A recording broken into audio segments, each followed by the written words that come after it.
Hello बच्चों, let's read the question. Question says explain the major factor which contributed to the making of our constitution. Question में हमसे कहा गया है कि हमें इंडियन कॉन्स्टिट्यूशन की मेकिंग में जो मेजर फैक्टर्स ने वर्क किया उसके बारे में हमें बात करनी है. Let's read about the answer.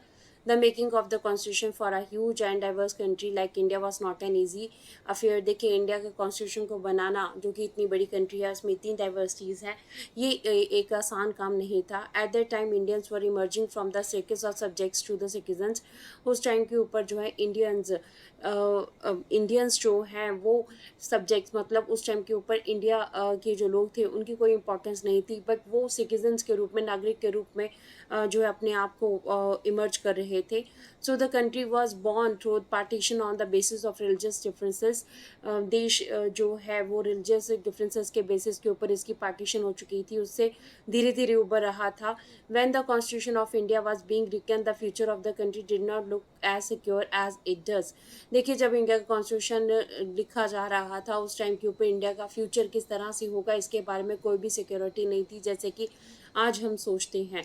The maker of the constitution had anxiety about the present and the future of the country. Constitution makers जो थे उनको इंडिया की future, past and present and future के बारे में काफ़ी एंजाइटीज़ थी कि इंडिया का जो है फ्यूचर किस तरह से होगा. Despite all difficulties there was an advantage for the constitution makers that Indians were aware about the democratic system. They were familiar with the political institutions. इतनी सारी डिफ़िकल्टीज़ होते हुए भी जो इंडिया के कॉन्स्टिट्यूशन मेकर्स थे उनके सामने एक एडवांटेज थी. एक अच्छी बात ये थी कि इंडियन जो है वो डेमोक्रेटिक सिस्टम के बारे में अवेयर थे. उन्हें पता था डेमोक्रेटिक सिस्टम होता क्या है, और पॉलिटिकल इंस्टीट्यूशन से भी इंडियन जो है फैमिलियर थे. वोटिंग सिस्टम उन्हें पता था.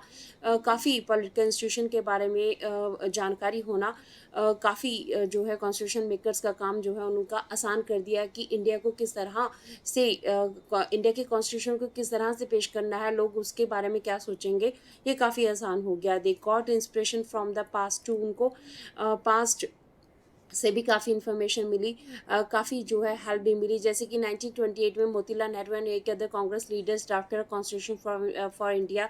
1928 में मोतीलाल नेहरू और कांग्रेस के और 8 मेंबर्स इन्होंने भी कॉन्स्टिट्यूशन, इंडिया के कॉन्स्टिट्यूशन को ड्राफ्ट किया था, जिसने कि कॉन्स्टिट्यूशन मेकर्स की काफ़ी हेल्प की, उनको काफ़ी गाइड किया. इन 1931 the resolution at the Karachi session of the Indian national Congress dwelt on how Indian independent India's constitution should look like. देखिए कराची सेशन 1931 का हुआ, कांग्रेस सेशन उस टाइम के ऊपर भी इस चीज़ के ऊपर डिस्कशन की गई कि इन आने वाले इंडिया का जो फ्यूचर है वो किस तरह से होगा, कॉन्स्टिट्यूशन कैसा होगा. So both these documents were committed to the inclusion of universal legal franchise to protect the right of minority and the right to freedom and equality. देखिए इन दोनों डॉक्यूमेंट्स 928 और 931 के जो डॉक्यूमेंट्स हैं उनमें मेनली क्या बात की गई थी, यूनिवर्सल एग्जल्ट फ्रेंचाइज की बात की गई थी, माइनॉरिटीज़ के राइट्स की बात की गई थी, फ्रीडम एंड इक्वालिटी की बात की गई थी, जिनको इन चीज़ों ने कॉन्स्टिट्यूशन मेकर्स को काफ़ी ज़्यादा जो है वो अवेयर किया. Our leaders gained confidence to learn from other countries on our own terms. देखिए हमारे देश के जो लीडर्स हैं इन्होंने दूसरी कंट्री से भी काफ़ी गाइडेंस ली, बट हमने अपने बेसिस के दूसरे देशों के कॉन्स्टिट्यूशन को पढ़ा और उनमें जो चीज़ें हमें लगा कि इम्प्लीमेंट की जा सकती हैं इंडिया में, उन चीज़ों को इम्प्लीमेंट किया. Leaders were inspired by the French revolution. देखिए फ्रेंच रेवोल्यूशन से लीडर्स जो है इंस्पायर हुए. पार्लियामेंट्री गवर्नमेंट ब्रिटेन की इससे काफ़ी ज़्यादा इंस्पायर है. Bill of rights US, United states के बिल ऑफ राइट्स से काफ़ी इंस्पायर हुए. इन सारी चीज़ों को जो है इंडिया के कॉन्स्टिट्यूशन में ऐड ऑन किया गया. So these were the factors जिन्होंने कि इंडियन कॉन्स्टिट्यूशन की मेकिंग में कॉन्ट्रीब्यूशन की. So this is the answer of the question. Hopes you understood the question as well as the answer. Thank